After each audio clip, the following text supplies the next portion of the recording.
ഇന്നൊരു രാമൻ കഴിക്കാൻ പോയ കഥ കേട്ടാലോ. അപ്പം നമ്മൾ ഫോണെടുത്ത് വിളിക്കേണ്ട ആവശ്യം ഉണ്ടായിരുന്നുള്ളൂ. ഞങ്ങൾ 4 ആളും കൂടി രാമൻ കഴിക്കാൻ വേണ്ടി യൂമിയിലേക്ക് വിട്ടു.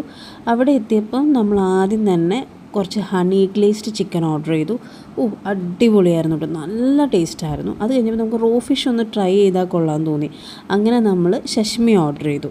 പിന്നെ അവിടെ ചോപ്പ് സ്റ്റിക്സ് വെച്ച് ഇത് കഴിക്കാനുള്ളൊരു ശ്രമം കേട്ടോ കണ്ടുകൊണ്ടിരിക്കുന്നത്. പിന്നെ ഇങ്ങനെയൊന്നും അല്ലടാ. അവസാനം അത് കിട്ടാഞ്ഞപ്പോൾ ഫോർക്ക് വെച്ച് അങ്ങ് കുത്തി തിന്നു.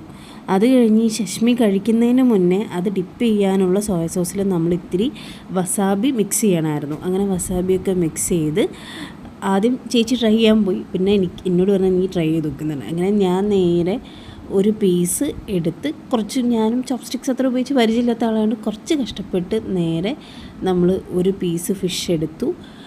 അത് എന്താ പറയുക, പിടിക്കാൻ കുറച്ച് ബുദ്ധിമുട്ടായിരുന്നു, ഒത്തിരി ഇങ്ങനെ പോകുന്നുണ്ടായിരുന്നു. അപ്പോൾ അങ്ങനെ ഒരു പീസ് എടുത്ത് അതിനെ നേരെ നമ്മുടെ ആ ഒരു സോയ സോസിൽ ഡിപ്പ് ചെയ്ത്, ആ സോയ സോസിൽ ഡിപ്പ് ചെയ്ത് കഴിച്ചാലേ അതിനാ ടേസ്റ്റ് ഉള്ളൂ കേട്ടോ. ഞാൻ വായിലിട്ടു.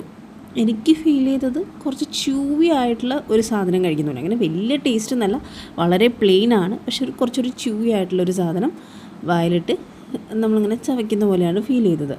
പിന്നെ അതിലെന്തോ ഒരു ഡ്രസ്സിങ് ഉണ്ടായിരുന്നു, അതിൻ്റെ ആ ഒരു ടേസ്റ്റും എനിക്കിഷ്ടമായി. അങ്ങനെ ഇതേ അടുത്തതായിട്ട് നമ്മുടെ ചേച്ചി ട്രൈ ചെയ്യാണ്. ചേച്ചി അത് വായിലിട്ടപ്പോഴത്തേക്ക് ചേച്ചിക്ക് അതിൻ്റെ ആ ഒരു ടേസ്റ്റ് അങ്ങ് അത്ര ഇഷ്ടമായില്ല. ആളതിനോട് അങ്ങ് ഓക്കെ ആയില്ല.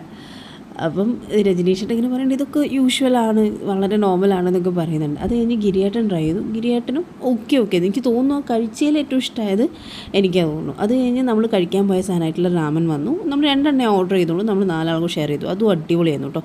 പിന്നെ അവിടുത്തെ ഹൈലൈറ്റ് സാധനം ഇതായിരുന്നു, മാംഗോ സ്റ്റിക്കി റൈസ്. ആ തേങ്ങാപ്പാലൊക്കെ ഒഴിച്ച് അത് കഴിക്കേണ്ടല്ലോ, അടിപൊളി സാധനമായിരുന്നു കേട്ടോ.